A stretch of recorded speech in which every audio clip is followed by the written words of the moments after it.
કેમ છો વિદ્યાર્થી મિત્રો? મજામાં ને?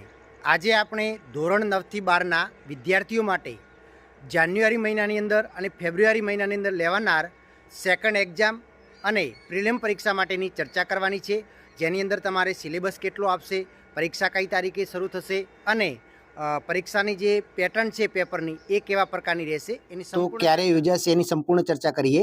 તો દ્વિતીય અને પ્રિલિમ પરીક્ષા 2024 ધોરણ 9થી 12ના વિદ્યાર્થીઓ માટેની પરીક્ષાની આપણે તારીખની વાત કરીએ તો તારીખ પણ બોર્ડ દ્વારા એના કેલેન્ડરની અંદર જાહેર કરી દેવામાં આવી છે, જેની અંદર 27 જાન્યુઆરીથી લઈ એટલે કે 27/1/2024થી લઈ અને 7 ફેબ્રુઆરી એટલે કે 7/2/2024 દરમિયાન તમારે પ્રિલિમ પરીક્ષા અને દ્વિતીય પરીક્ષા યોજવાનું આયોજન કરેલું છે.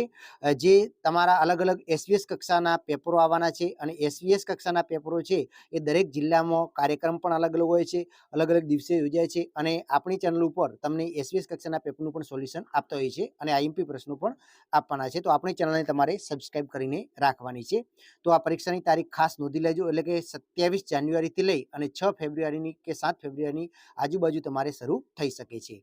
હવે આપણે વાત કરીએ કે દ્વિતીય પરીક્ષા 2024 માટે ધોરણ 9 અને 11ના વિદ્યાર્થીઓ માટેનો અભ્યાસક્રમ કેટલો રહેશે. તો ધોરણ 9 અને 11ના વિદ્યાર્થીઓ માટે જાન્યુઆરી મહિનાના અંત સુધીનો અભ્યાસક્રમ રહેશે. ખાસ યાદ રાખજો, જે માસવાર અભ્યાસક્રમ આપેલો છે ને એ જાન્યુઆરી મહિનાના અંત સુધીનો અભ્યાસક્રમ તમારે પૂછાવાનો છે ધોરણ 9 અને 11 માટે.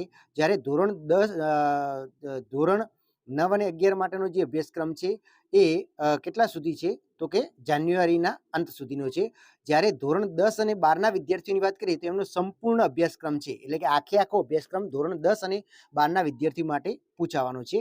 હવે ધોરણ 10 અને 12ના વિદ્યાર્થીઓ માટે પેપર સ્ટાઇલની વાત કરીએ તો બોર્ડ દ્વારા જે જાહેર કરાયેલી છે, એટલે કે 30% હેતુલક્ષી પ્રશ્નો અને 70% વર્ણનાત્મક પ્રશ્નો જાહેર કરેલા છે. એટલે કે ધોરણ 10ની અંદર 80 માર્ક્સનું પેપર જે આવશે તો એની અંદર તમારે 24 ગુણના હેતુલક્ષી અને બાકીના જે છે એ તમારે વર્ણનાત્મક પ્રશ્નો આવશે. એવી રીતે ધોરણ 12ની વાત કરીએ આર્ટ્સની અંદર તો એની અંદર 100 માર્ક્સનું પેપર આવે છે. એની અંદર તમારે 30 ગુણના એટલે કે 20 ગુણના વિકલ્પો અને 10 ગુણના ટૂંકા પ્રશ્નો, આમ 30 ગુણનું તમારે હેતુલક્ષી આવશે અને 70 ગુણનું વર્ણનાત્મક આવશે, જેમાં 2 ગુણ 3 ગુણ 5 ગુણના પ્રશ્નો આવશે. એવી રીતે ધોરણ 9 અને 11ની વાત કરીએ તો 9 અને 11 માટે પણ પેપર સ્ટાઇલ બોર્ડ દ્વારા જાહેર કરી દેવામાં આવી છે, જેની અંદર પણ 30% હેતુલક્ષી પ્રશ્નો અને 70% વર્ણનાત્મક પ્રશ્નો રહેશે. એટલે કે ધોરણ 9 અને ધોરણ 11ની અંદર 50 માર્ક્સનું પ્રશ્નપત્ર આવશે અને 50 માર્ક્સના પ્રશ્નપત્રની આપણે વાત કરીએ તો ધોરણ 11ની અંદર જેમ કે 15 ગુણનું તમારે હેતુલક્ષી આવશે અને ધોરણ 9ની અંદર પણ 15 ગુણનું તમારે હેતુલક્ષી એટલે કે ટૂંકા પ્રશ્નો આવશે અને બાકીનું જે છે એ તમારે વર્ણનાત્મક આવશે. તો આવી રીતે તમારું પેપર સ્ટાઇલ રહેવાની છે. હવે એની અંદર જો તૈયારી કરવા માટેની બેસ્ટ મેથડ કઈ છે તો ખાસ વિદ્યાર્થી મિત્રો તમે દ્વિતીય પરીક્ષાની અંદર જોવા જઈએ તો ધોરણ 9 અને 11ના જે વિદ્યાર્થીઓ છે એમને પોતાનું પરિણામ સુધારવું હોય તો એના માટે ખાસ તમારે શું કરવાનું છે તો સિલેબસ ધ્યાનમાં રાખવાનું છે. જેમ કે તમે જોઈ શકો છો તો કે પ્રથમ પરીક્ષાનો જે સિલેબસ હતો એ પ્રથમ પરીક્ષાના સિલેબસમાંથી તમારે માત્ર કેટલા ટકા, તો એમાંથી 30% પૂછાશે અને જે બીજી પરીક્ષાનો સિલેબસ છે એમાંથી તમારે 70% પૂછાશે. તો આ ચેપ્ટરો કયા કયા, એટલે કે દિવાળી પછીનો જે તમારો સિલેબસ છે ને એમાંથી 70% પ્રશ્નો પૂછાશે. એટલે કે માની લો કે સમથિંગ તમે જોવા જો ને તો એની અંદરથી 35 માર્ક્સના પ્રશ્નો એમાંથી પૂછાશે અને 15 માર્ક્સના જે પ્રશ્નો છે એ તમારે પ્રથમ પરીક્ષાનો જે સિલેબસ હતો એમાંથી પૂછાવાના છે.